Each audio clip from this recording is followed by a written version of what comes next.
Quais são as maiores comorbidades que tem no autismo?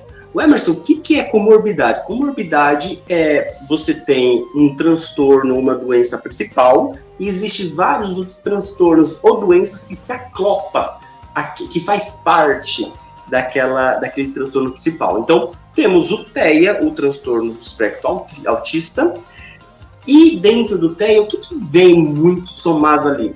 Ansiedade. A ansiedade é uma comorbidade muito constante no autista, e aí ele cria as estereotipias, né, balançar as mãos, se mexer, justamente para regular aqueles pensamentos, aquela ansiedade. Então, a ansiedade é uma comorbidade constante no autismo. Então, tem técnicas que faz com que ele aprenda a regular essas ansiedades para que não atrapalhe no seu convívio social. Depressão também é algo muito constante, porque a gente percebe isso mais no adulto e no adolescente, porque é onde ele está em contato com o outro, onde ele começa a se comunicar com o outro, e ele percebe que ele é diferente dos seus pares. Crianças, elas não têm tanta noção disso, mas o adolescente já começa a perceber que ele tem mais dificuldade do que o colega, ele começa a ver os colegas se relacionando, e ele não consegue interagir daquela mesma maneira, ele percebe os colegas namorando, ele não consegue interagir, ter uma namorada, por mais que ele queira ter uma namorada, ele não sabe ter uma namorada, ele não sabe como ter esse vínculo de namoro. Então, o adolescente, o adulto, ele passa a ter uma depressão, porque ele se olha diferente do outro e não sabe fazer diferente. Ele começa a ter essa angústia, começa a se sentir mal, começa a se isolar de alguma forma ali, que não é o ideal, porque ele não se sente pertencente a um grupo. Então, até mesmo para as pessoas típicas, quando não se sente pertencente a um grupo social, a tendência é ela se embotar psiquicamente, ela se retrair. Para um autista não é diferente, ainda mais para o autista, porque ele já é uma pessoa embotada psicicamente, ela já fica dentro dela mesmo, no casulo ali, sem sair. Outra comorbidade muito interessante que acontece é a fobia social. Os autistas, eles têm dificuldade de se relacionar com o outro, de interagir com o outro, de estar presente com o outro. Então, ele, de certa forma, prefere a sua própria companhia ou a companhia do online, né? Do online sem câmera, ele lida melhor do que... E alguns até escrevendo lida melhor do que falando e do que em vídeo.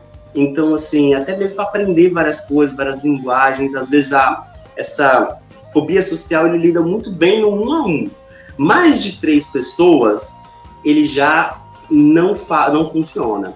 Então é 1 a 1, ficou um triângulo ali, ele já não consegue desenvolver muito bem, já começa a ficar angustiado, já acha que, será se eu estou me fazendo ser entendido?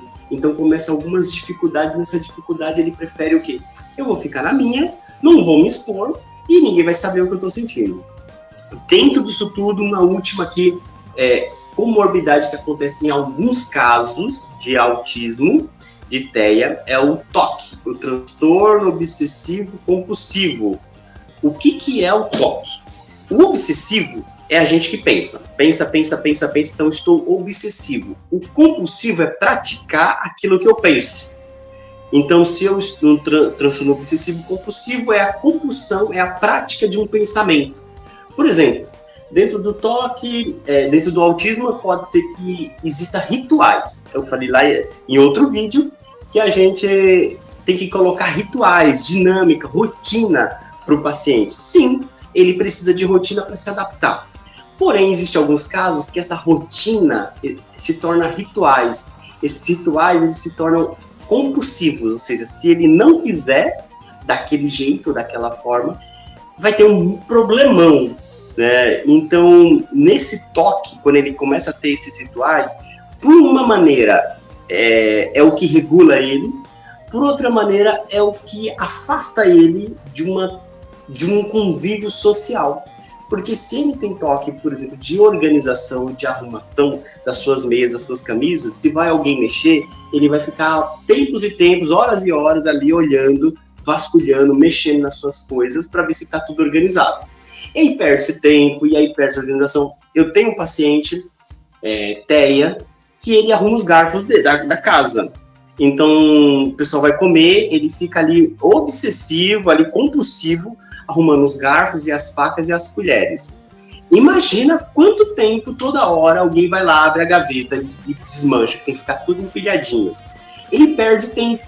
E aí o meu trabalho é fazer com que ele vivencie a desorganização, que é ir lá bagunçar a gaveta de facas e colheres e deixar lá bagunçado. Eu sei, na hora a gente tá fazendo, tá bagunçando, tá dando angústia, ele tá fazendo.